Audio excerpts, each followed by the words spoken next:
கவிஞர் வைரமுத்து தனது ஆயுள் முழுக்க விரைந்தோடிய கனவுகளை எழுத்து மூலமாக உலகிற்கு அழைத்து வருகின்றார். அந்த வகையில் அவரது புதிய இலக்கிய சாதனை வள்ளவர்மறை வைரமுத்து உரை என்ற நூல் ஜூலை 13 வெளியாக உள்ளது. இந்த நூலின் முகப்போவியத்தை அதிகாரப்பூர்வமாக வெளியிட்ட வைரமுத்து அதனுடன் தொடர்புடைய பல உணர்வுகளையும் பகிர்ந்துள்ளார்.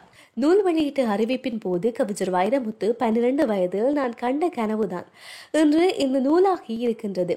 உலக தமிழர்களுக்காக இந்த வள்ளவர்மறை நூலை எழுதியிருக்கின்றேன். இதன் முகப்போவியம் என் மனதில் பல ஆண்டுகளாக பசுமையாக இருந்த காட்சிகளின் வெளிப்பாடு.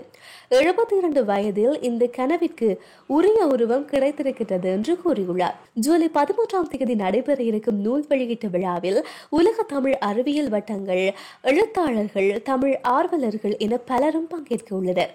தனது எழுத்து சிந்தனைகளாலும் கவிதைகளாலும் உரைகளாலும் தமிழை உலகளவில் தூக்கி பிடித்த கவிஞர் வைரமுத்து என்பது குறிப்பிடத்தக்கது.